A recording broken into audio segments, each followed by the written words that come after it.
बच्चों, JEE mains के कुछ जो पेपर्स हुए हैं अभी इस साल के फर्स्ट अटेम्प्ट में, उनको देखते हुए कुछ खास सवालों को मैं आपके लिए लेके आया हूं। इन सवालों को एक बार, और या इन सवालों में जो कॉन्सेप्ट इन्वॉल्व है, इनको एक बार जरूर रिवाइज करके जाना, क्योंकि जो पैटर्न अब तक रहा है या पिछले सालों के पैटर्न को भी देखें तो लगभग लगभग हर शिफ्ट में कुछ मिलते जुलते सवाल ही आप पूछे जाते हैं। तो मैं सब लोगों से ये एक रिक्वेस्ट कर रहा हूं कि आप कम से कम इन सवालों को या फिर इससे रिलेटेड जो भी कॉन्सेप्ट इन्वॉल्व है उनको एक बार जरूर करके जाएं। फटाफट अगर हम डिस्कशन करें तो सबसे पहले हमने देखा था जेई मेंस के इस बार की तमाम जितनी भी चीजें या जितने भी सवाल आए हैं उनमें बेसिक स्ट्रेंथ को लेकर, अमीन्स की बेसिक स्ट्रेंथ को लेकर सवाल बनाए गए। इसका मतलब यह हुआ कि हो सकता है कि इसी तरह का कोई सवाल हमारे सामने आए जिसमें बेसिक स्ट्रेंथ से रिलेटेड सवाल पूछा जाए। तो सब लोग बेसिक स्ट्रेंथ और एसिडिक स्ट्रेंथ, जिसमें इलेक्ट्रॉनिक इफेक्ट्स का इन्वॉल्वमेंट है जीओसी के अंदर, उसको एक बार जरूर रिवाइज करके जाए। यानी मेरा सजेशन यह है कि आप जीओसी के अंदर सबसे पहले इफेक्ट्स को एक बार फटाफट रिवाइज कर लीजिएगा। इफेक्ट्स के साथ साथ एसिडिक स्ट्रेंथ और बेसिक स्ट्रेंथ के कंपैरिजन को भी एक बार जरूर रिवाइज कर लीजिएगा। तो जैसे कि इस सवाल की अगर बात करें तो इस सवाल में भी देखने को मिल रहा है कि अगर आपको इन तमाम सब्स्टिट्यूटेड एनिलीन्स की बेसिक स्ट्रेंथ कंपेयर करनी हो तो जो दिखाई दे रहा है वो ये है कि बेसिक स्ट्रेंथ हमेशा डिसाइड की जाती है लोन पेयर की अवेलेबिलिटी या डोनेशन की टेंडेंसी के साथ। जहां तक रेजोनेंस का सवाल है, मुझे दिखाई दे रहा है कि नाइट्रोजन का लोन पेयर रेजोनेंस में इन्वॉल्व तो है, लेकिन अगर और बेसिक स्ट्रेंथ की बात की जाए तो इस लोन पेयर से अगर यह कहा जाए कि आप बाहर अपने इलेक्ट्रॉन पेयर को किसी H+ को देकर अपनी बेसिक स्ट्रेंथ प्रूव करके दिखाइए, तो यह जो पहला लोन पेयर है वो कहेगा भाई ऐसा है, मुझसे आप उम्मीद मत करिए। क्यों? क्योंकि आप अगर यह चाहते हैं कि मैं ये लोन पेयर H+ को दे दूं तो मुझसे यह मुश्किल लगता है। क्यों? क्योंकि मेरा लोन पेयर रेजोनेंस में ज्यादा इन्वॉल्व। तो मैंने कहा यार ये क्या बात होती है, आपका लोन पेयर रेजोनेंस में ज्यादा इन्वॉल्व कैसे है? तो जो दिखाई दे रहा है वो यही है कि नाइट्रोजन का लोन पेयर इस रिंग के साथ रेजोनेंस में इन्वॉल्व होगा और इस इन्वॉल्वमेंट में वो NO2 के अंदर भी रेजोनेंस में इन्वॉल्व होगा। यानी कहने का मतलब यह हुआ कि NO2 का स्ट्रॉन्ग -R इफेक्ट या -M इफेक्ट वो इस लोन पेयर को डोनेट होने से रोक रहा है, इसलिए बेसिक स्ट्रेंथ सबसे ज्यादा खराब पहले वाले आदमी की नजर आती। हां, अगर अच्छी बेसिक स्ट्रेंथ की बात की जाए तो जो सबसे अच्छा बेसिक स्ट्रेंथ नजर आता है वो +R इफेक्ट की वजह से, OCS3 के +R इफेक्ट की वजह से ये वाला आदमी दिखाई देता है, क्योंकि यहां पर ये +R इफेक्ट जो ऑक्सीजन के लोन पेयर की वजह से, इस +R इफेक्ट की वजह से नाइट्रोजन का लोन पेयर सबसे ज्यादा अवेलेबल है डोनेट होने के लिए। इसका मतलब यह हुआ अगर मोस्ट बेसिक पूछा जाता तो हम ये वाला आदमी लिख देते, और जो लीस्ट बेसिक पूछा जा रहा है तो बिकॉज ऑफ -R इफेक्ट उसकी वजह से बेसिक स्ट्रेंथ घट रही।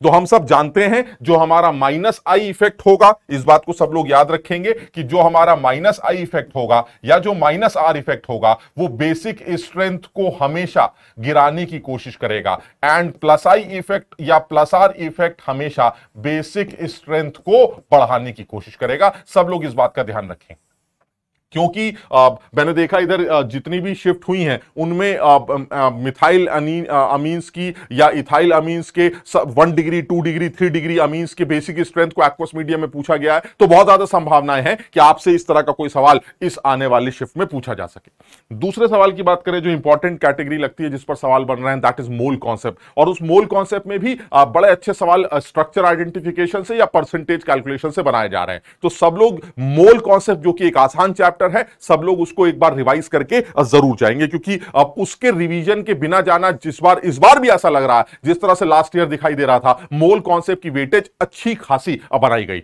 यानी जिस तरह के सवालों को आ रहा है, देखा जा रहा है, उन सवालों में आप इस सवाल को भी मान सकते हैं। बहुत ज्यादा जरूरी है इस तरह के सवालों को एक बार या इस तरह के सवालों की प्रैक्टिस करके जाए जिसमें आपको मॉलिक्यूलर फॉर्मूला डिटरमिन करना, हाइड्रोकार्बन्स के मॉलिक्यूलर फॉर्मूले निकालने हो। इस सवाल में भी देखिए कुछ ऐसा ही पूछा गया है। इसमें ये कह रहे हैं कि एक हाइड्रोकार्बन है जिसका वेट 10.5 ग्राम कार्बन है पर ग्राम हाइड्रोजन के साथ। यानी कि अगर मैं कार्बन की बात करूं तो कार्बन मेरा, और हाइड्रोजन की अगर बात करें तो कार्बन 10.5 अगर है तो हाइड्रोजन 1 ग्राम है। दैट मींस अगर मैं टोटल वेट की बात करूं तो टोटल वेट 11.5 ग्राम होगा, अगर जिसमें कार्बन 10.5 ग्राम होगा और हाइड्रोजन 1 ग्राम होगा, ये इनका कहना है। साथ ही साथ वो क्या कहना चाहते हैं कि ये एक ऐसा हाइड्रोकार्बन है जिसके वेपर फेस के बारे में अगर बात करें तो 127 डिग्री 1 ATM प्रेशर पर उसका वेट 2.8 ग्राम। तो मैंने कहा ये तो बड़ा आसान हो गया कि अगर मैं मॉलिक्यूलर वेट कैलकुलेट कर सकता हूं तो मेरा आंसर निकल आएगा। यानी आपने इस इक्वेशन को यूज करा, PV is equal to NRT का इस्तेमाल किया, मोल्स की जगह वेट अपॉन मॉलिक्यूलर वेट रख दिया, सारी इंफॉर्मेशन आपके सामने है। इस सारी इंफॉर्मेशन को यूज किया जाए और उसको यूज करके आप आसानी से मॉलिक्यूलर वेट कैलकुलेट कर सकते हैं। और अब आप ये कैलकुलेट करेंगे तो आपका जो मॉलिक्यूलर वेट निकल के आएगा वो 92 आएगा। यानी द मॉलिक्यूलर वेट इज 92, आपको पता चल जाएगा कि जो आपको हाइड्रोकार्बन है वो कौन सा है। कैसे कि अगर 11.5 ग्राम टोटल वेट होता तो उसमें हाइड्रोजन का वेट 1 ग्राम होता। क्लियर है? अगर 11.5 ग्राम आपके पास टोटल वेट होता तो उसमें हाइड्रोजन का 1 ग्राम होता, लेकिन अगर मॉलिक्यूलर वेट 92 है तो उसमें हाइड्रोजन कितना होगा आप यूनिटरी मेथड से निकाल सकते हैं। यानी 11.5 ग्राम अगर टोटल वेट है तो हाइड्रोजन का जो वेट होगा वो 1 ग्राम होगा। अगर 1 ग्राम होता तो हाइड्रोजन कितना होता 1/11.5 ग्राम। लेकिन आपका टोटल वेट तो 92 है और अगर वो 92 है तो हाइड्रोजन कितना होगा 92/11.5 and this is almost 8 ग्राम। और अगर ये 8 ग्राम है तो साफ दिखाई देता है कि अगर ये 8 ग्राम है तो हाइड्रोजन के हमारे 8 लोग होंगे, क्योंकि एक हाइड्रोजन का वेट 1 AMU या फिर 1 ग्राम पर मोल होता है। इसका मतलब ये हुआ कि हाइड्रोजन के अगर 8 ग्राम इंवॉल्व हैं तो कार्बन के कितने होंगे, 92 में से 8 माइनस करके ये 84 ग्राम के आसपास आएगा, जिससे ये पता चलेगा कि एटम्स कार्बन के कितने होने चाहिए। Atoms of carbon they will be 84/12 and that is कितना 7। यानी इससे समझ में आता है कि आपका हाइड्रोकार्बन C7H8 होना चाहिए। एंड C7H8 क्या होता है भाई, C7H8 हमारी टॉलुइन होती है। दिस इज C7H8 जिसका मॉलिक्यूलर वेट क्या निकल के आता है 92। यानी कहने का मतलब इस सवाल में अच्छी बात क्या है कि एक मेंस लेवल का सिंपल सवाल है जिसमें पीवी एनआरटी का इस्तेमाल करके उसने उस कंपाउंड का मॉलिक्यूलर वेट निकाल लिया और उस मॉलिक्यूलर वेट को यूज करके उसने इंडिविजुअल एटम्स के नंबर्स निकालकर आपको मॉलिक्यूलर फॉर्मूला बता दिया। आसान सवाल है, मोल कॉन्सेप्ट में इस कॉन्सेप्ट को जरूर रिवाइज करके जाना चाहिए।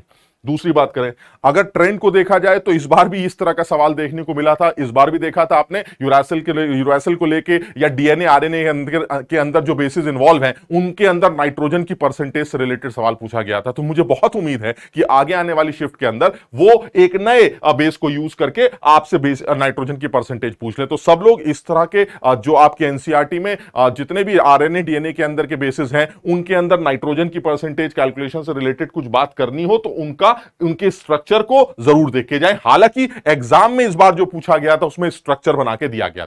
तो अगर यूरेसिल को हटा दिया जाए, एडेनिन की बात की जाए तो इसके ऊपर भी नाइट्रोजन की परसेंटेज निकाली जा सकती है। साफ दिखाई देता है इसमें 5 कार्बन है, 5 ही हाइड्रोजन है और 5 ही नाइट्रोजन है। So this is C5H5N5। अगर आपको टोटल वेट निकालना है या नाइट्रोजन की परसेंटेज कैलकुलेट करनी है तो परसेंटेज ऑफ नाइट्रोजन ये कैलकुलेट की जा सकती है।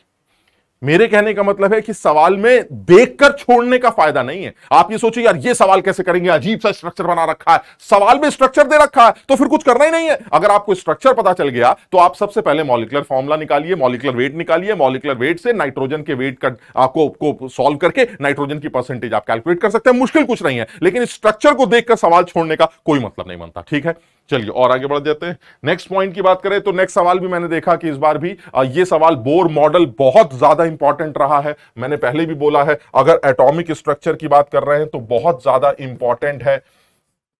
इस बार एटॉमिक स्ट्रक्चर पर खास तवज्जो दी जा रही है और एटॉमिक स्ट्रक्चर में जो सबसे ज्यादा इंपॉर्टेंट पार्ट आ रहा है वो बोर्स मॉडल आ रहा है। तो सब लोग इस बोर्स मॉडल को बिल्कुल अच्छी तरह से रिवाइज करके जाएंगे, पूरा बोर्स मॉडल रिवाइज करके जाएंगे और energy calculations, radius calculation, velocity calculation, time period calculation, frequency calculations, acceleration का कैलकुलेशन या फिर जो सिंगल इलेक्ट्रॉन सिस्टम से रिलेटेड डेफिनेशंस हैं, ionisation energy, ground state energy, excited state energy, ये सब कुछ अच्छी तरह से एक बार रिवाइज करके जाएंगे क्योंकि बहुत ज्यादा संभावनाएं हैं कि आगे आने वाले हर शिफ्ट में आपको इसके ऊपर सवाल दिखाई दे।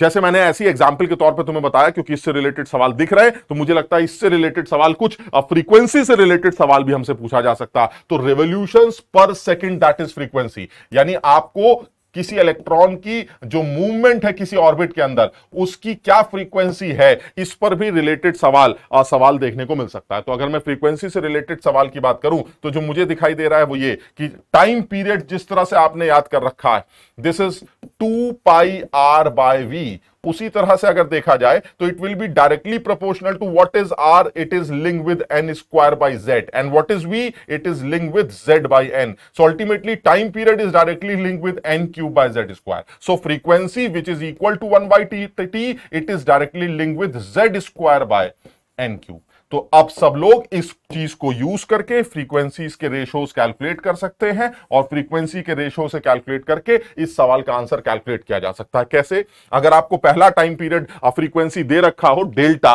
तो और वो किसकी दे रखी है? थर्ड ऑर्बिट हाइड्रोजन की. इसका मतलब ये हुआ, अगर मैं डेल्टा की बात करूं तो this delta is directly link with what? z square by n cube. Hydrogen के लिए z 1 होगा और n की वैल्यू हमें दे रखी है third orbit, so it will B 1 square by 3 cube. अगर मैं दूसरे वाले की फ्रीक्वेंसी को f मान लूं तो it is directly proportional to what? दूसरा वाला कौन सा है हमारा? दूसरा वाला है second orbit helium plus. Helium plus का z होगा 2, तो इट विल बी 2 का square divided by second orbit है तो 2 का क्यूब. अगर मैं इन दोनों का रेशो दे दूं तो मुझे साफ दिखाई देता है कि जो रेशो निकल के आ रहा है वो आ रहा है finally what? It will be 2 by कितना आ जाएगा? 2 बाय 27. सो अल्टीमेटली जो f निकल के आने वाला है वो कितना आने वाला है? वो आएगा 27 by 2 into delta, and that is 13.5 delta. यानी जो फ्रीक्वेंसी आ रही है इन टर्म्स ऑफ डेल्टा वो 13.5 डेल्टा के बराबर आ रही. मैं सिर्फ ये बताना चाह रहा हूं कि time period is link with what? Time period is directly link with this n cube by z square, and frequency is link with z square by n cube. बहुत ज्यादा चांसेस हैं, आप देखेंगे कि इस आने वाली शिफ्ट में अंदर आपको इस टाइम पीरियड या फ्रीक्वेंसी से रिलेटेड सवाल मिल जाए. क्लियर है? चलिए फटाफट और आगे बढ़ जाते हैं. नेक्स्ट बात करते हैं. ये देखिए, ये भी वही है, इससे रिलेटेड भी बात बहुत ज्यादा इंपॉर्टेंट है. लाइमन सीरीज के ऊपर, बामर सीरीज के ऊपर या हाइड्रोजन के एमिशन स्पेक्ट्रम के ऊपर भी सवाल पूछे जा रहे हैं. सब लोग इसको जरूर अच्छी तरह से रिवाइज करके जाएं. इस सवाल को भी देखें तो यही पूछा जा रहा है कि shortest wavelength of hydrogen atom in Lyman series is x. Shortest wavelength, ये सब अच्छी तरह से रिवाइज करके जाना चाहिए. शॉर्टेस्ट वेवलेंथ की अगर आप बात करें, shortest wavelength means what? Maximum energy. अगर आप फोटोन की वेवलेंथ को शॉर्टेस्ट बोल रहे हैं तो इसका मतलब उसकी एनर्जी मैक्सिमम होनी चाहिए, और मैक्सिमम एनर्जी कब एमिट होती है? जब इंफिनिटी से 1 का ट्रांजिशन हो, because the series is Lyman. तो इसका मतलब यह हुआ कि अगर आप इंफिनिटी से 1 पर गिरते हैं आप लाइमन सीरीज को बिलोंग करेंगे, और ऐसे में आपकी जो वेवलेंथ दे रखी है वो x दे रखी है. इक्वेशन बड़ी सीधी है, 1 by x that is wavelength which is equal to r into z की वैल्यू हमें पता है, हाइड्रोजन की बात चल रही है तो z will be 1 into 1 upon 1 square minus 1 upon infinity square. साफ दिखाई देता है. r की जो वैल्यू आ रही है यहां से it will B 1 by x. चलिए इसको भूल जाते हैं. नेक्स्ट पॉइंट क्या कह रहा है? बामर सीरीज के लिए हीलियम प्लस के लिए आप लॉन्गेस्ट वेवलेंथ कैलकुलेट करिए. तो अगर आप बामर सीरीज की बात करते हैं तो let the wavelength is lambda, it should B r. z की वैल्यू हीलियम प्लस के लिए 2 होती है तो इट विल बी 4 इंटू, अगर आप लॉन्गेस्ट वेवलेंथ की बात करते हैं तो दैट मींस मिनिमम एनर्जी, और वो कब होगी? जब आप 3 से 2 पर गिरेंगे, क्योंकि आप बामर सीरीज की बात कर रहे हैं. So it will B 1 upon 1 2 square 1 upon 3 square. थोड़ा सा इसको सॉल्व करके आप लैम्डा कैलकुलेट कर सकते हैं और बहुत आसानी से इससे आंसर भी कैलकुलेट किया जा सकता है. Now this is 1 by lambda. क्या निकल के आएगा भाई? जल्दी से बताओ. 1 by lambda is equal to r, जिसकी वैल्यू 1 बाई x है, विच इज इंटू 4. अंदर क्या बचेगा? इट विल बी 36, और ये आ गया आपका 5 4. So the lambda is equal to 9x by 5. यानी जो आंसर समझ में आता है वो ये आता है.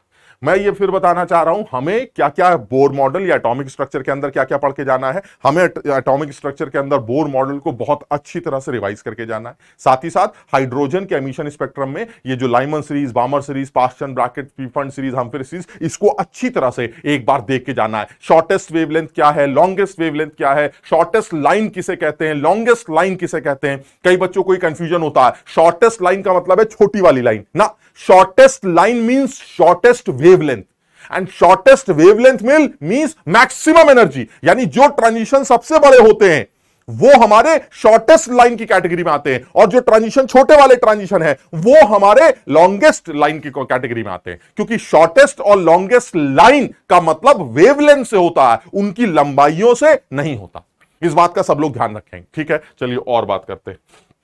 अगली बात करें, बिल्कुल इनऑर्गेनिक केमिस्ट्री का बड़ा ही चुना हुआ सवाल हर बार पूछा जा रहा है, इस बार भी पूछा जाएगा। आगे आने वाली शिफ्ट के अंदर बॉन्ड ऑर्डर से रिलेटेड जरूर सवाल आएंगे, इसलिए मेरा फिर से तुम लोगों से कहना यही है कि अगर आप केमिकल बॉन्डिंग की बात कर रहे हैं तो केमिकल बॉन्डिंग में एमओटी को जरूर रिवाइज करके जाना है। एमओटी को सब लोग रिवाइज करेंगे, बॉन्ड ऑर्डर कैलकुलेशन कैसे हो रही है, स्टेबिलिटी का क्या रिलेशन है, सब कुछ ये सारी चीजें हमें बॉन्ड ऑर्डर का कंपैरिजन, स्टेबिलिटी, बॉन्ड लेंथ, ये सब कुछ रिवाइज करके जाना चाहिए। यानी एमओटी फिर से बहुत ज्यादा इंपॉर्टेंट, बॉन्ड स्ट्रेंथ, इन चीजों को हमें फिर से रिवाइज करके जाना चाहिए। जैसे ये सवाल है, साफ दिखाई देता है पैरामैग्नेटिक नेचर या डायमैग्नेटिक नेचर की अगर आप बात करते हैं तो अनपेयर्ड इलेक्ट्रॉन्स की प्रेजेंस आपके अंदर पैरामैग्नेटिज्म क्रिएट करती है। अनपेयर्ड इलेक्ट्रॉन है तो ठीक है, नहीं है तो बात खत्म हो गई। तो इसका मतलब ये हुआ इन सब जगहों पर आप ये कैलकुलेट कर सकते हैं किस तरह से एमओटी में बॉन्ड ऑर्डर कैलकुलेट किए जाते हैं, अनपेयर्ड इलेक्ट्रॉन्स पेयर्ड इलेक्ट्रॉन्स निकाले जाते हैं, वो इलेक्ट्रॉनिक कॉन्फिगरेशन हमें याद करके जाना है। यानी अगर मान लीजिए मेरा आदमी एक ऐसा आदमी है जिसमें टोटल इलेक्ट्रॉन्स हैं, अगर टोटल इलेक्ट्रॉन्स हमारे 14 से ज्यादा है तो उस केस में जो कॉन्फ़िगरेशन यूज किया जाता है वो है sigma 1s, sigma star 1s, sigma 2s, sigma star 2s। अगर आप 14 से ज्यादा हैं तो ऐसे में this will be sigma 2pz, pi 2px, pi 2py, pi star 2px, pi star 2py। यानी जो कॉन्फ़िगरेशन हमें याद करना है वो ये है। और अगर आपके पास टोटल इलेक्ट्रॉन्स 14 से कम है, अगर टोटल इलेक्ट्रॉन्स लेस देन और इक्वल टू 14 है तो ऐसे में आपको जो कॉन्फ़िगरेशन याद करना है, it is sigma 1s, sigma star 1s, sigma 2s, sigma star 2s, pi 2px, pi 2py, sigma 2pz, pi star 2px, pi star 2py। यह हमें ध्यान रख के जाना है। अब आपको साफ दिखाई देता है। अगर आपको किसी भी ऑप्शन को चेक करना है, जैसे सपोज B2 के पास टोटल 10 इलेक्ट्रॉन्स होंगे और अगर 10 इलेक्ट्रॉन्स हैं तो अगर आप 10 इलेक्ट्रॉन्स की बात करते हैं तो आप नीचे वाला कॉन्फ़िगरेशन यूज करेंगे और इस नीचे वाले में 2 2 2 2 1 1, यानी कि साफ दिखाई देता है इसके पास 2 अनपेयर्ड इलेक्ट्रॉन्स होंगे। यानी कि हमारा जो ऑप्शन दिखाई देता है, अगर सही से देखा जाए और इन सबको देख लिया जाए तो इन सब में ऑक्सीजन सारी दुनिया जानती है पैरामैग्नेटिक कैरेक्टर रखती है। NO के अंदर टोटल मिला के 15 इलेक्ट्रॉन्स हैं, ये भी पैरामैग्नेटिक नेचर रखेगा। तो B2O2NO हमें ऐसा लगता है ये पैरामैग्नेटिक कैरेक्टर है। यानी मेन चीज ये नहीं है कि ये सवाल करना है, मेन चीज ये कि एमओटी के अंदर आप अच्छी तरह से सारे एग्जांपल्स को रिवाइज करके जाएं, क्योंकि आगे आने वाली शिफ्ट में आपको पक्का इस पे सवाल देखने को मिले। नेक्स्ट बात करते हैं, यह भी अच्छा सवाल है क्योंकि इस पर भी बातें दिखाई दे रही हैं। अब जब हमारी रियल गैसेस की बात होती है तो रियल गैसेस सबसे ज्यादा डेविएट करती हैं जब आप टेम्परेचर उनका लो लेते हैं। यानी लो टेम्परेचर पर और हर सूरत में अगर बात करें तो लो टेम्परेचर पर उनका बिहेवियर काफी हद तक रियल दिखाई देता है, लेकिन जैसे जैसे टेम्परेचर बढ़ता है उनके बिहेवियर में आइडलनेस आती रहती है। क्यों कह रहे हैं ऐसा? क्योंकि जब टेम्परेचर बढ़ता है तो मॉलिक्यूल्स की काइनेटिक एनर्जी बढ़ती, काइनेटिक एनर्जी बढ़ने से उनके बीच में जो फोर्स ऑफ अट्रैक्शन काम कर सकता था वो फोर्स ऑफ अट्रैक्शन काम नहीं कर पाता, जिसकी वजह से वही रीजन था उनके रियल नेचर को प्रिडिक्ट करने का। क्योंकि वो फोर्स ऑफ अट्रैक्शन फैक्टर काम नहीं कर रहा, इसलिए उनके अंदर आइडियल नेचर डेवलप होता। यानी हाई टेम्परेचर पर यह कोई शक नहीं है कि हाई टेम्परेचर पर या लो प्रेशर पर गैस के अंदर आइडियल नेचर आता। इस सवाल को देखें तो साफ दिखाई देता है कि जो सबसे ज्यादा डेविएटेड सिस्टम है वो सबसे ज्यादा डेविएटेड सिस्टम ये वाला। यानी अगर मैं डेविएशन की बात करूं तो मुझे सबसे ज्यादा डेविएशन यहां दिखाई देता। और अगर डेविएशन ज्यादा है आइडियल बिहेवियर से, अगर आपका डेविएशन ज्यादा है तो इसका मतलब आपका टेम्परेचर सबसे कम रहा होगा, और जहां सबसे कम डेविएशन नजर आता है वहां पर आपका टेम्परेचर सबसे ज्यादा रहा होगा। यानी अगर मैं T3 की बात करता हूं तो T3 के केस में मुझे टेम्परेचर सबसे बड़ा और T1 के केस में मुझे टेम्परेचर सबसे छोटा लगता है। यानी ऑप्शन जो दिखाई देता है वो ये। यानी अगर कभी इस तरह का सवाल पूछा जाए कि इन तीनों कर्व्स में से गैस सबसे ज्यादा किस टेम्परेचर पर है, तो सबसे ज्यादा टेम्परेचर गैस का वहां होगा जहां पर वो आइडियल सिचुएशन के सबसे करीब है, क्योंकि जितना ज्यादा गैस का टेम्परेचर रखोगे वो आइडियल सिचुएशन के उतनी ज्यादा करीब होगी। और गैस का डेविएशन अगर आइडियल सिचुएशन से ज्यादा है तो इसका मतलब सर गैस का टेम्परेचर सबसे कम वहीं रखा गया होगा। आप आसानी से प्रिडिक्ट कर सकते हैं टेम्परेचर कहां ज्यादा या टेम्परेचर कहां कम। नेक्स्ट बात करें फटाफट, तो नेक्स्ट पॉइंट फिर वही है सर, बहुत ज्यादा इंपॉर्टेंट है, मैं इस चीज पर बहुत ज्यादा जोर दे चुका हूं, फिर बोल रहा हूं कि अगर आप आयनिक इक्विलिब्रियम की बात करें तो आयनिक इक्विलिब्रियम की वेटेज फिर बहुत ज्यादा देखने को मिल रही है और यह बहुत ज्यादा इंपॉर्टेंट है। आयनिक इक्विलिब्रियम में पीएच कैलकुलेशन पर सवाल देखने को मिले हैं हर शिफ्ट पर, और ये पीएच कैलकुलेशंस स्ट्रॉन्ग एसिड्स की पीएच कैलकुलेशंस के ऊपर या मिक्सचर्स के ऊपर देखने को मिले, और mixture of acid and base, यानी मुझे ये याद करके या एक बार इसको रिवाइज करके जरूर चले जाना चाहिए। साथ ही साथ हाइड्रोलिसिस पर बहुत ज्यादा सवाल जो दिखते हैं, हर साल आते हैं, इस साल भी वही पैटर्न कुछ कुछ दिखाई दे रहा है। हाइड्रोलिसिस पर सवाल और बफर पर सवाल फिर से दिखाई दे रहा है, इसलिए सब लोग इसको रिवाइज करके जरूर चले जाएं। जैसे मैंने एक एग्जांपल लिया है, अगर एसिटिक एसिड की के दे रखी हो या पीके वैल्यू दे रखा हो, तो आपसे पूछा जा रहा है कि वो कॉन्सेंट्रेशन क्या होगी जिसमें पीएच सॉल्यूशन की 5.74, किसकी कॉन्सेंट्रेशन का रेशो निकालना है, एसिटिक एसिड और एसीटेट की। साफ समझ में आता है, एसिटिक एसिड और एसीटेट का रेशो है तो इसका मतलब ये सिस्टम एक बफर सॉल्यूशन है, और अगर ये एक बफर सॉल्यूशन है तो इसका मतलब ये हुआ कि अगर मुझे पीएच का फॉर्मूला निकालना हो तो it should be pH is equal to pK plus log concentration of conjugate base divided by concentration of weak acid.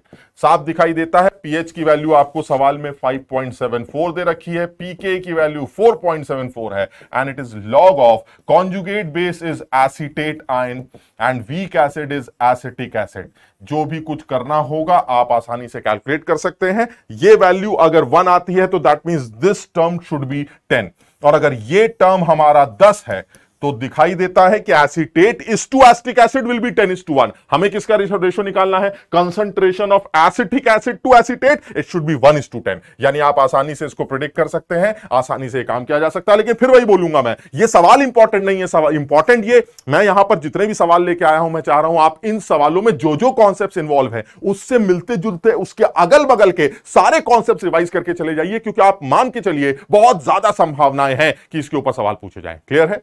चलिए अगली बात करें। बहुत अच्छा सवाल फिर से आयनिक इक्विलिब्रियम पर, सिर्फ क्वालिटेटिवली ये देखना है कि पीएच का रेशो क्या देखने को मिलता या पीएच की वैल्यूज का ऑर्डर क्या देखने को मिलता। एक चीज एकदम क्लियर है सर, इसमें एक आदमी बहुत ज्यादा, हमारे टीचर ने हमें चीख चीख के बताया है कि इस पूरे सिस्टम में ये एक ऐसा आदमी है जिसको आप मेरे ख्याल से क्या बोल रहे हैं, आप वाई बोल रहे हैं। ये एक ऐसा आदमी है जिसका पीएच वो 7 होता है। ये पीएच 7 इसलिए नहीं होता कि इसके अंदर एनायनिक कैटायनिक हाइड्रोलिसिस नहीं होती, इसके अंदर एनायनिक और कैटायनिक दोनों हाइड्रोलिसिस होती हैं, because this is a salt of weak acid and weak base. But normally generally ऐसा होता है कि वीक एसिड वीक बेस की अगर हाइड्रोलिसिस दोनों तरफ से हो रही है तो ऐसे में पीएच की वैल्यू 7 से बड़ी या 7 से छोटी आ सकती है। इट डिपेंड्स ऑन के and KB values of those weak acids and weak base. But यहां पर मजे की बात क्या है कि ammonium acetate is a salt of ammonium hydroxide and acetic acid, and the KB values of both the acids and base, they are same.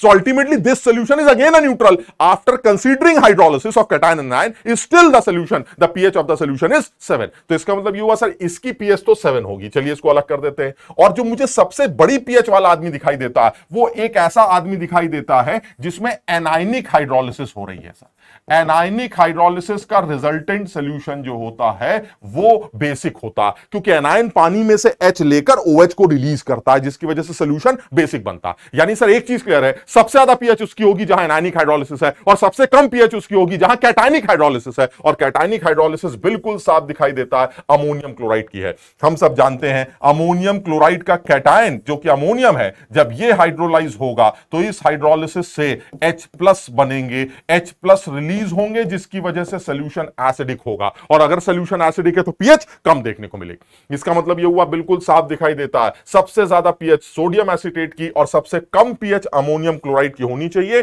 देख के लगता है आंसर जो होना चाहिए वो डी होना चाहिए। आप चेक भी कर सकते हैं। सब लोग समझो, यानी आप थ्योरेटिकली इस चीज को समझ के जाएं। इसलिए मैं बार बार बोल रहा हूं हाइड्रोलिसिस को, बफर्स को, ये आसानी से, ये आसान टॉपिक है, इसको एक बार, अभी भी टाइम है तुम्हारे पास, रिवाइज करके जाना। इसको रिवाइज करके जाओगे तो बड़ा फायदा रहेगा। क्लियर है? चलिए और आगे बढ़ते हैं फटाफट। नेक्स्ट सवाल की बात फिर वही है, रेजोनेटिंग स्ट्रक्चर्स की स्टेबिलिटी पे सवाल देखने को मिल रहा है, इसलिए सब लोग रेजोनेटिंग स्ट्रक्चर्स की स्टेबिलिटी को जरूर से पहचानना सीखें।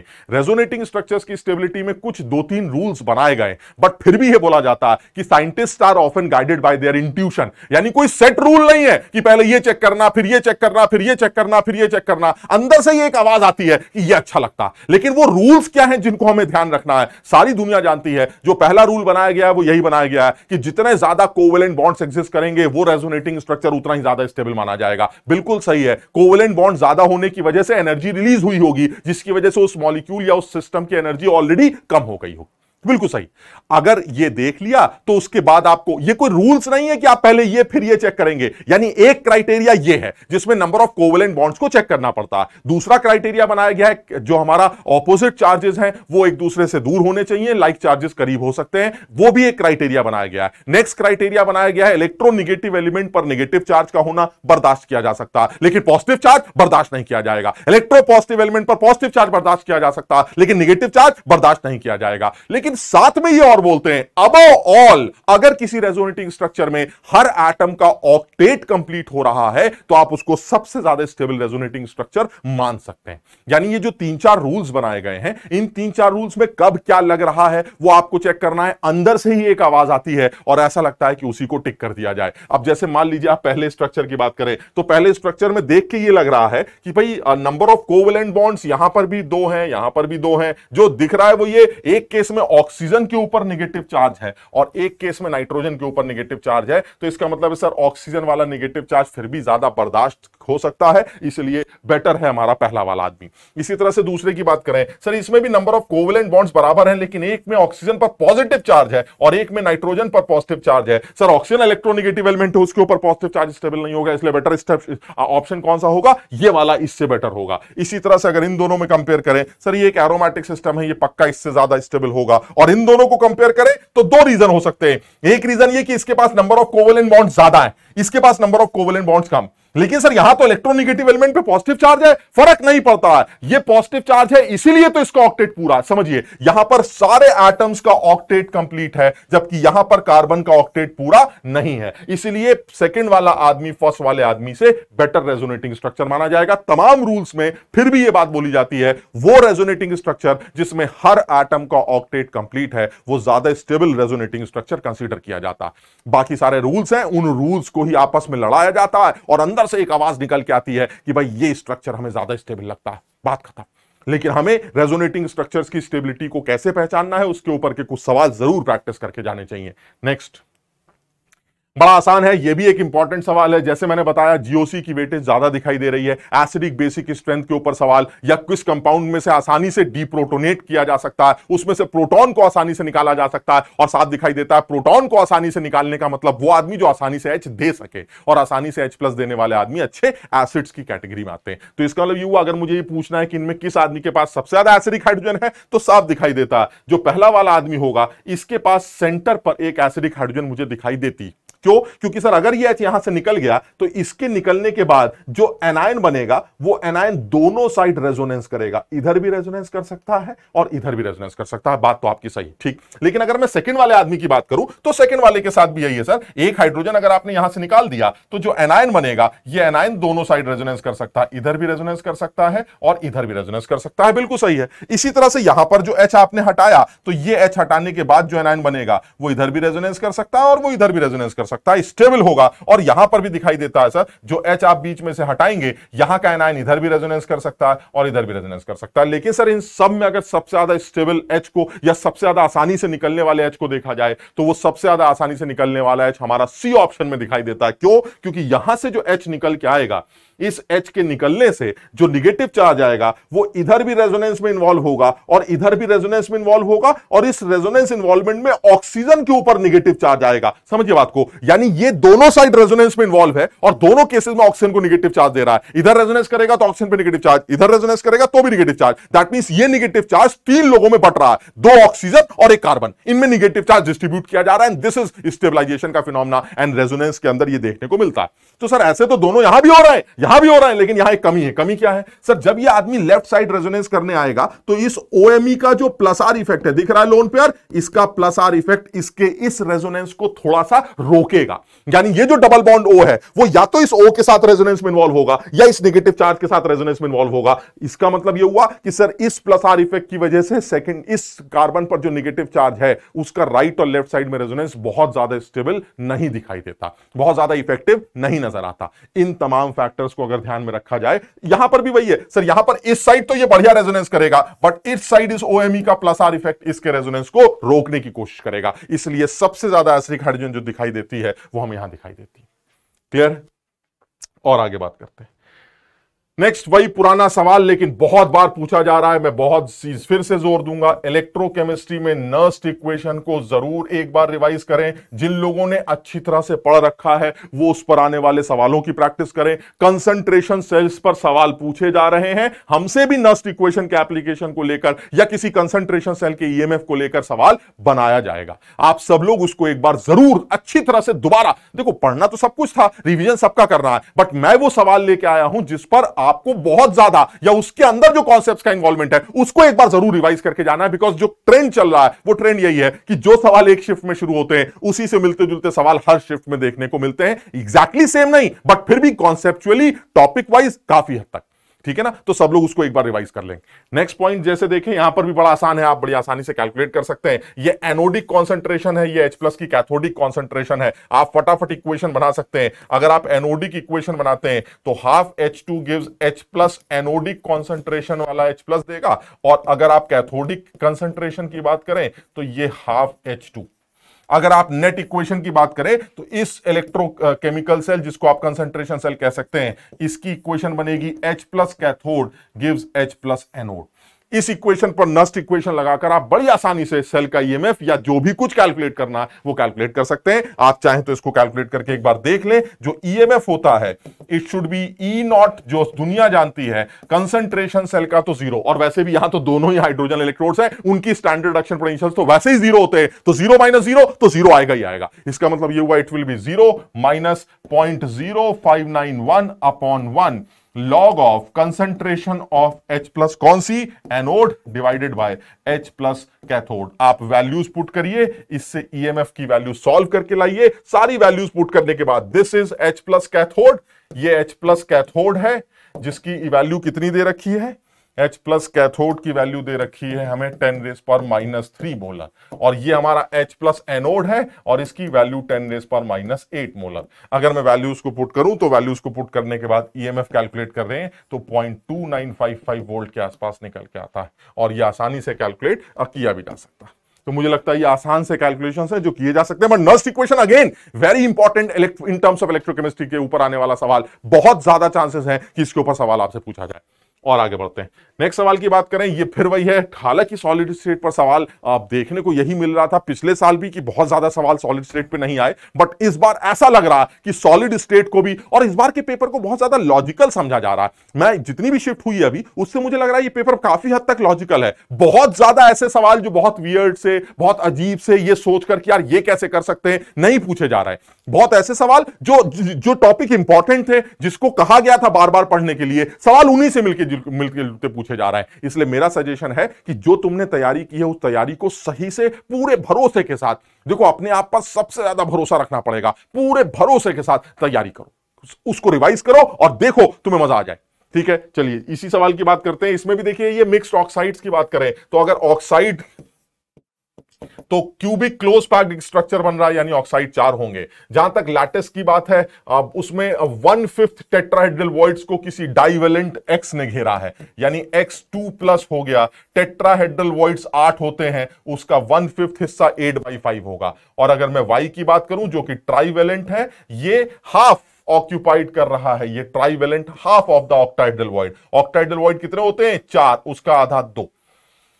यानी जो समझ में आ रहा है वही है कि फॉर्मूला जो भी बनने वाला है वो क्या बनने वाला है? X होगा 8/5, जो Y होंगे वो 2 और O होंगे हमारे 4। दिखाई देता है the answer is X8 Y10 O20। थोड़ा और तमीज से लिखा जाए तो ये शायद X4 Y5 O10 होगा। X4 Y5 O10 कुछ ऐसा दिखाई दे रहा है।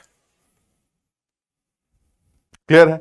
यानी बहुत आसान है, मुश्किल नहीं है इस तरह के सवाल, क्योंकि इस बार भी देखने को मिला। तो तुम्हारे आने वाली शिफ्ट में कुछ और ऐसा भी हो सकता है कि वो ये कहे कि किसी एक जगह से एक एटम को हटा दिया जाए, तो जैसे आप उस एटम को वहां से हटाएंगे उसका कितना कंट्रीब्यूशन कम हुआ वो आप माइनस कर दीजिएगा, फिर रिजल्टेंट फॉर्मूला कैलकुलेट कर लीजिएगा। इस पर भी सवाल पूछा जा सकता है, तो सब लोग इसको अच्छी तरह से रिवाइज करके जाए।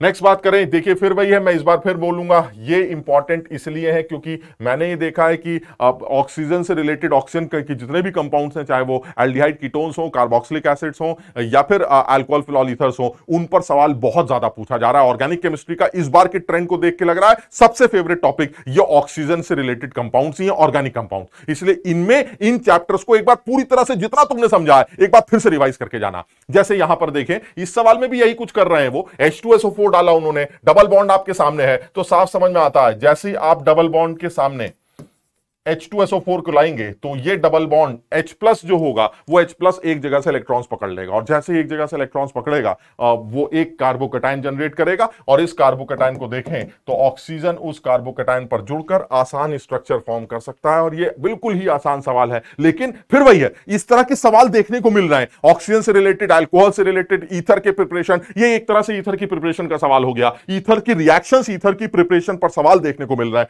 जैसे अगर मैं और दिखाऊं तो देखिए आप, ये सवाल ईथर से, ईथर की रिएक्शन का है, HX के साथ रिएक्शन, एक्सिस में अगर HI दिया जाए तो प्रोडक्ट क्या बनेगा। तो जनरली बच्चे याद करके जाते हैं कि एक्सिस में जब भी HI दिया जाता है दो हैलाइड्स बनते हैं, लेकिन अगर उनमें से एक अल्कोहल जो शुरू में बना वो फिनॉल या कोई विनाइलिक अल्कोहल है, तो आप समझ लीजिएगा फर्दर रिएक्शन प्रोसीड नहीं करेगी, जो कि इस रिएक्शन में देखने को मिलता। अगर आप इस रिएक्शन की बात करें तो इसकी HI से जब भी आप रिएक्शन कराएंगे तो जो एक स्टेप दिखाई देता है वो प्रोटोनेशन का दिखाई देता, और जैसे ही प्रोटोनेशन होता है I- as a nucleophile attack करके इस O के चार्ज को मिनिमाइज करने की, खत्म करने की कोशिश करता है। यानी जो आयोडाइड बनना है वो आयोडाइड आपके सामने है, जो भी कुछ बन सकता है वो ये बन सकता है, क्योंकि एक बॉन्ड जैसे ही टूटेगा यहां तो फिनॉल आ जाएगा और बाकी जो हुआ है वो हमारे सामने है, और यहां पर कार्बन पर लग जाएगा एक आई। यानी जो भी आंसर बनेगा वो एक आयोडाइड बन सकता है, दोनों तरफ आयोडाइड नहीं बन सकते। क्यों? क्योंकि ये फिनॉल है, और फिनॉल फर्दर SN1 या SN2 के थ्रू HI के साथ रिएक्ट नहीं कर सकता। यानी एक बार विनाइलिक अल्कोहल तैयार हो गया, विनाइल अल्कोहल समझते हो, डबल बॉन्ड से जो OH लगा है, एक बार विनाइल अल्कोहल तैयार हो गया तो फर्दर रिएक्शन प्रोसीड नहीं करने वाली, चाहे HI एक्सिस में दिया गया हो तो भी। इस केस में ऐसा नहीं है। इस केस में सर ठीक है सर, एक बार आप प्रोटोनेट करेंगे, O पर प्लस आएगा, आप इसको खोल देंगे, फिर दूसरी तरफ से यही रिएक्शन प्रोसीड करेंगे, इस केस में तो डाई हैलाइड बन जाएगा। इसमें कोई शक नहीं है कि इस केस में तो डाई हैलाइड आप बना सकते हैं, बट इस केस में आपको सिर्फ मोनो हैलाइड ही देखने को मिलेगा। यानी अगर वो ये पूछता है कि कौन सा ऐसा आदमी है जो HI के साथ डाइहैलाइड बनाएगा, तो साफ दिखाई देता है ओनली वन ही ऐसा है जो डाई आयोडाइड क्रिएट करेगा, क्योंकि जो हमारा सेकंड वाला आदमी है वो हमारा मोनो आयोडाइड ही बना पाए। क्लियर है ये? और आगे बात करते हैं। बिल्कुल ऐसे ही सवाल इस बार भी देखिए, बिल्कुल बहुत ज्यादा सवाल मैंने देखा। पुराने ऐसा नहीं है कि उनको सवाल देते वक्त ऐसा लगता है कि यार ये नहीं पूछना चाहिए, ये तो बहुत बार पूछ चुके हैं, उनको लगता है वो पूछ लेते हैं।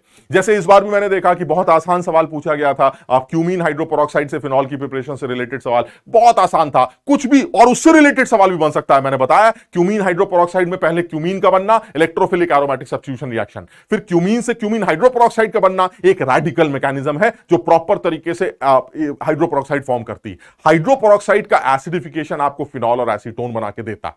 ठीक है, यही चीज ऐसे भी यहां पर भी है। फिनॉल की रिएक्शन क्योंकि इंपॉर्टेंट है, रीमर टीमर रिएक्शन रिवाइज कर लेनी चाहिए, कोल्ब रिएक्शन रिवाइज कर लेनी चाहिए। फिनॉल की ये इंपॉर्टेंट रिएक्शंस हैं जिस पर सवाल बहुत ज्यादा पूछा जा सकता है। फिनॉल का ब्रोमिनेशन रिएक्शन, फिनॉल का कंसंट्रेटेड HNO3 के साथ डाइल्यूट HNO3 के साथ रिएक्शन, ये सारी रिएक्शंस इंपॉर्टेंट हैं जो जरूर रिवाइज कर लेनी चाहिए। यानी अगर मैं बात करूं तो फिनॉल की रिएक्शंस, फिनॉल एक इंपॉर्टेंट टॉपिक होगा इस बार के जेईई मेंस के लिए। और इसकी रिएक्शंस की अगर बात करें तो इसमें जो सबसे पहले याद कर लेना चाहिए वो फिनॉल की प्रिपरेशन मेथड्स फटाफट रिवाइज कर लेने चाहिए, और प्रिपरेशन मेथड के साथ साथ मुझे कोल्ब्स की मेथड जो फिनॉल की रिएक्शन है वो, और रीमर टीमर रिएक्शन भी हमें रिवाइज कर लेनी चाहिए, और उसके अलावा हमें गैटरमैन रिएक्शन को भी रिवाइज कर लेना चाहिए। यानी फिनॉल की ये इंपॉर्टेंट रिएक्शंस है जिस पर सवाल हमसे पूछे जा सकते हैं, तो सब लोग इसको एक बार जरूर रिवाइज करके जाएं।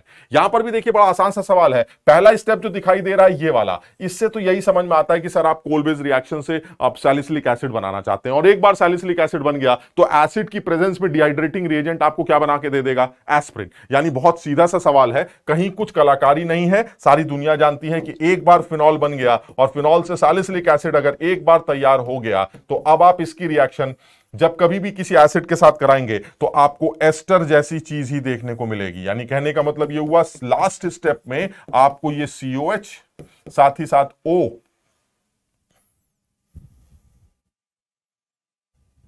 ये जो रिएक्शन दिखाई दे रही है, इस रिएक्शन में अगर मैं बात करूं तो इस रिएक्शन में साफ दिखाई देता है कि एक बार अगर आपने सैलिसिलिक एसिड बना दिया तो सैलिसिलिक एसिड बनने के बाद फाइनली जो प्रोडक्ट बनने वाला है वो आपका OCO-CH3 लगने के बाद हर सूरत में क्या बनने वाला है, एस्पिरिन। यानी फाइनल जो प्रोडक्ट बनने वाला है वो एक एस्पिरिन ही बनने वाली। This is OCO-CH3। तो मुझे लगता है ये भी पुरानी रिएक्शन, इंपॉर्टेंट रिएक्शन, लेकिन फिनॉल पर फिर वही है, हर बार सवाल आ रहा है, तो इस बार भी सवाल देखने को मिलेगा, चाहे वो किसी और अगल बगल की रिएक्शन से देखने को क्यों ना मिले। ठीक, क्लियर है। हमें सब लोगों को इसकी साथ ही साथ फिनॉल की ब्रोमिनेशन की रिएक्शन बहुत इंपॉर्टेंट है, ब्रोमिनेशन रिएक्शन, इसको भी याद कर लेना चाहिए, एक बार जरूर रिवाइज कर लेना चाहिए। कंसंट्रेटेड HNO3 के साथ रिएक्शन और डाइल्यूट HNO3 के साथ रिएक्शन, ये सारी रिएक्शंस को जो फिनॉल की इंपॉर्टेंट रिएक्शंस हैं उनको एक बार जरूर रिवाइज करके जाइएगा। आप देखेंगे आपको इससे मिलता जुलता सवाल देखने को मिलेगा। ये भी देखिए बहुत इंपॉर्टेंट इसलिए लग रहा है क्योंकि मुझे लगता है इस बार जो सवाल देखे जा रहे हैं वो अल्कोहल, फिनॉल, ईथर और फिनॉल कार्बो एल्डिहाइड कीटोन्स के चारों तरफ घूम रहे हैं, तो आप जरूर इसको एक बार रिवाइज करके जाएं। डिहाइड्रेशन का सवाल है, इंपॉर्टेंट सवाल है, और डिहाइड्रेशन हमेशा कार्बोकेटाइन मैकेनिज्म से प्रोसीड करता है जिसमें कार्बोकेटाइन बनने की चांसेस दिखते हैं, और कार्बोकेटाइन जहां सबसे खराब दिखाई दे रहा है वो एकदम साफ दिखाई देता है। अभी बात हुई थी सर विनाइलिक अल्कोहल से, आप उम्मीद मत करिएगा कि वो OH को यहां से निकाल सकेगा, OH यहां से बिल्कुल नहीं निकलेगा सर, ये सबसे खराब डिहाइड्रेशन शो करेगा, और जो सबसे अच्छा डिहाइड्रेशन शो करेगा वो होगा जहां पर OH के निकलने के बाद जो कार्बोकेटाइन बनेगा वो सबसे ज्यादा स्टेबल होगा। यानी जब आप इसका डिहाइड्रेशन करेंगे तो आपको हर तरफ कार्बोकेटाइन बनाने पड़ेंगे, और इन तमाम कार्बोकेटाइंस में कौन सा कार्बोकेटाइन ज्यादा स्टेबल बनेगा वो आपको अपने आप चेक करना पड़ेगा। तो जो मुझे दिखाई देता है वो साफ दिखाई देता है, सबसे ज्यादा स्टेबल अच्छा कार्बोकेटाइन हमारा फर्स्ट होगा, because this carbocation is resonance stabilise and hyperconjugation stable. क्यों? क्योंकि सर यहां जो दो हाइड्रोजन लगे हैं, ये दोनों हाइड्रोजन की वजह से भी इस पॉजिटिव चार्ज के ऊपर हाइपर कॉन्जुगेशन इफेक्ट से इसका पॉजिटिव चार्ज को स्टेबलाइज किया जाएगा। लेकिन वही चीज तो यहां पर भी है सर, यहां पर भी तो हाइड्रोजन और ड्यूटीरियम है, लेकिन ड्यूटीरियम का जो हाइपर कॉन्जुगेशन इफेक्ट है वो कमजोर होता है। यानी जो इंपॉर्टेंट बात है जो हमें ध्यान रखनी चाहिए वो ये plus H effect of hydrogen is greater than plus H effect of deuterium, लेकिन जो plus I effect of deuterium it is greater than plus I effect of hydrogen. यानी ये इंपॉर्टेंट बात हमें याद रखनी है, ड्यूटीरियम का हाइपर कॉन्जुगेशन इफेक्ट तो कमजोर है, लेकिन उसके इलेक्ट्रोपॉजिटिव नेचर की वजह से उसका इंडक्टिव इफेक्ट हाइड्रोजन के इंडक्टिव इफेक्ट से ज्यादा होता है। लेकिन क्योंकि डोमिनेटिंग हाइपर कॉन्जुगेशन है तो इस कार्बोकेटाइन की स्टेबिलिटी में दो हाइड्रोजन के हाइपर कॉन्जुगेशन का हाथ है, इसकी स्टेबिलिटी में एक हाइड्रोजन और एक ड्यूटीरियम के इसका हाथ है। ड्यूटीरियम सर हार जाता है हाइपर कॉन्जुगेशन इफेक्ट में, इसलिए सबसे अच्छा कार्बोकेटाइन कौन सा होगा? फर्स्ट। यानी सबसे अच्छा फर्स्ट होगा, उसके बाद थर्ड होगा, उसके बाद फोर्थ होगा, और सबसे खराब हमारा सेकंड होगा। यानी मुझे ऐसा लगता है first, third, fourth, second, first option सीधा दिखाई देता है। क्लियर है? हमें याद रखना है, ध्यान रखना है, कार्बोकेटाइंस की स्टेबिलिटी पे सवाल बन सकता है, और मुझे तो ऐसा लगता है कार्बोकेटाइंस के ऊपर सवाल इस बार तुम्हारे सामने भर भर के दिखाई जा रहे हैं। सब लोग कार्बोकेटाइंस के रीअरेंजमेंट को एक बार जरूर रिवाइज कर लें। Hydride shifting, methyl shifting, bond shifting, ring expansion, ring contraction, इस पर सवाल बन रहे हैं। आप लोग जरूर अपनी नोट्स को रिवाइज जरूर करके जाइएगा। ठीक, जैसे यहां पर भी है, यह भी कार्बोकेटाइंस के रीअरेंजमेंट का एक सवाल है। कहने के लिए इसको पिनाकोल पिनाकोलोन रीअरेंजमेंट जैसा बोला जाता है, हालांकि हमें इस नाम से कोई लेना देना नहीं है। साफ दिखाई देता है सर, जब आप H+ डालेंगे तो यह प्रोटोनेट करेगा, प्रोटोनेट होते ही इस कार्बन पर प्लस आएगा। ये प्लस लेकिन यहां खुश नहीं होगा, वो कहेगा अरे यार किसी तरह से बगल में ले जाओ तो मजा आ जाएगा। क्या मजा है बगल में? सर ऊपर ऑक्सीजन है, ऑक्सीजन के पास लोन पेयर है। कार्बोकेटाइन लोन पेयर को देखकर ऐसा खुश होते हैं कि आप सोच भी नहीं सकते। यानी कार्बोकेटाइन की स्टेबिलिटी में लोन पेयर का सबसे बड़ा हाथ है। क्यों? क्योंकि वो उस कार्बोकेटाइन को लोन पेयर देकर संतुष्ट करते हैं विदाउट एक नया बॉन्ड बनाकर, और किसी भी बॉन्ड को बिना तोड़े। ये खास रेजोनेंस है, आप समझिए। कार्बोकेटाइंस को लोन पेयर से स्टेबलाइजेशन जब मिलता है तो सिर्फ एक बॉन्ड बनता है, उसमें कोई बॉन्ड टूटता नहीं है। हालांकि जितने भी रेजोनेंस हमने पढ़े हैं उसमें एक डंडा तोड़ते हैं, एक डंडा बनाते हैं, फिर एक डंडा तोड़ते हैं, फिर एक डंडा बनाते हैं। यही अकेला एक ऐसा रेजोनेंस है जिसमें सिर्फ बॉन्ड बनता है, टूटता नहीं है। और जब बॉन्ड बनता है तो एनर्जी रिलीज होती है जिसकी वजह से स्टेबिलिटी बहुत बढ़ जाती है। यानी साफ दिखाई देता है, किसी तरह से इस प्लस को यहां ले आओ तो मजा आ जाएगा। ऐसा लगता है बड़ा यूनिक सा रीअरेंजमेंट है। नहीं नहीं सर, हाइड्राइड शिफ्टिंग है। इस हाइड्राइड की शिफ्टिंग कर देंगे और हाइड्राइड शिफ्टिंग करते ही कार्बोकैटायन को यहां लेके आएंगे और लोन पेयर उसको स्टेबलाइज करेगा। बहुत आसान सा आंसर दिखता है सर, मुझे तो इसका आंसर बी दिखाई देता है। बिल्कुल आसान, कोई ड्रामा नहीं। कहने के लिए सर आप इसको पिनाकोल पिनाकोलोन और पता नहीं क्या क्या बोल सकते हैं, बट इंपॉर्टेंट क्या है कि सर कार्बोकैटायंस रीअरेंज कर रहे हैं। क्यों? क्योंकि उनको स्टेबिलिटी नजर आती है। और स्टेबिलिटी किस वजह से? क्योंकि उनको लोन पेयर दिखाई देता है। कार्बोकैटायन को लोन पेयर्स की वजह से मजा आ जाता है, समझिए। इसलिए बहुत ज्यादा इंपॉर्टेंट है कि मैं कार्बोकैटायंस की स्टेबिलिटी पर की बातों को रिवाइज करके जाऊं। एक सवाल और जो इंपॉर्टेंट दिखाई देता है इनऑर्गेनिक केमिस्ट्री से, एंड दैट इज, अगर मैं कोऑर्डिनेशन कंपाउंड्स की बात करूं, आप सॉल्व करने की जरूरत नहीं है, तुम सब समझते हो। किसी भी कोऑर्डिनेशन कॉम्प्लेक्स जो हमें दिए जाते हैं, कॉम्प्लेक्स आयंस जो दिए जा रहे हैं, उनके पैरामैग्नेटिक नेचर, उनके मैग्नेटिक मूवमेंट से रिलेटेड बातें, उनका हाइब्रिडाइजेशन, वो इनर ऑर्बिटल कॉम्प्लेक्स बनाते हैं क्या आउटर ऑर्बिटल कॉम्प्लेक्स बनाते हैं, उनका शेप क्या है, वगैरह वगैरह। इस पर बहुत ज्यादा सवाल हर साल पूछे जाते हैं। इनफैक्ट एक एक पेपर में दो दो सवाल आ जाते हैं। इसलिए मैं ये सजेस्ट कर रहा हूं कि सब लोग इस तरह के सवाल जिसमें मैग्नेटिक नेचर, मैग्नेटिक मूवमेंट का कैलकुलेशन या फिर हाइब्रिडाइजेशन का, शेप्स का calculation, inner orbital complex, outer orbital complex का फॉर्मेशन, ये जो भी कुछ है वो आप एक बार रिवाइज करके जाइए। जैसे इस सवाल में भी कह रहा है डायमैग्नेटिक नेचर किसका है, तो सर ये पुराना सवाल है, हमने याद कर रखा है। डायमैग्नेटिक नेचर Fe6 माइनस का। क्यों? क्योंकि सर जिसके अनपेयर्ड इलेक्ट्रॉन्स नहीं है वो डायमैग्नेटिक नेचर शो करेगा। बाकी सबके पास कोई ना कोई अनपेयर्ड इलेक्ट्रॉन दिखाई देगा, लेकिन इसके पास अनपेयर्ड इलेक्ट्रॉन नहीं, जिसकी वजह से ये डायमैग्नेटिक नेचर शो करेगा। आप चाहें तो निकाल के देख सकते हैं। आयरन जिसका कॉन्फिगरेशन 4s2 3d6 है, जिसमें से +2 की वजह से 2 इलेक्ट्रॉन निकल जाएंगे, तो जो बचेगा वो सिर्फ बचेगा 4s2 3d6। और 3d6 के बारे में हम सब जानते हैं। 3d6 के केस में अगर आपको, दिस इज 3d6, अगर ऐसे में आपको एक स्ट्रॉन्ग फील्ड लिगेंड मिल जाए तो सर इस केस में तो T2G में 6 इलेक्ट्रॉन्स की फिलिंग ही कर दी जाएगी, क्योंकि अब वो EG की तरफ ना जाकर T2G में ही फिल हो जाएंगे। इसका मतलब ये हुआ सर, इस स्ट्रॉन्ग फील्ड लिगेंड के कंपल्शन की वजह से, ये स्ट्रॉन्ग फील्ड लिगेंड के कंपल्शन की वजह से ये दो के दो सारे के सारे इनर जो हमारे T2G ऑर्बिटल्स हैं वो डबली ऑक्युपाइड हो जाएंगे, जिसकी वजह से हमें इनर ऑर्बिटल कॉम्प्लेक्स मिलेगा। और इस इनर ऑर्बिटल कॉम्प्लेक्स की वजह से आप देख पा रहे हैं सारे के सारे इलेक्ट्रॉन्स पेयर्ड हैं, तो ये हमारा डायमैग्नेटिक नेचर शो करे। सब लोग इस बात को ध्यान रखेंगे और इस पर तो सारे सवालों की प्रैक्टिस करेंगे। जो जो तुमने कर रखे हैं वो सारे सवाल एक बार रिवाइज करके जाना, क्योंकि इस पर सबसे ज्यादा सवाल बन रहा है, पक्का पूछा जाएगा। क्लियर? और लास्ट बात जो मैं बताना चाह रहा हूं वो ये है कि जो भी रिएक्शंस कार्बोकैटायंस के रीअरेंजमेंट से रिलेटेड हैं उसको जरूर एक बार रिवाइज करके जाना, जिसमें साफ दिखाई देता है कि एल्कीन्स की रिएक्शंस HX के साथ जिसमें कार्बोकैटायंस का रीअरेंजमेंट इन्वॉल्व है, एल्कीन्स का हाइड्रेशन यानी एल्कीन्स की एसिड कैटलाइज्ड वाटर एडिशन बहुत ज्यादा इंपॉर्टेंट है। इसी तरह से जो अभी मैंने बात की पिनाकोल पिनाकोलोन रीअरेंजमेंट, जिस पर बिल्कुल पॉसिबिलिटी है कि आप कार्बोकैटायंस के रीअरेंजमेंट पर सवाल बनाते हैं।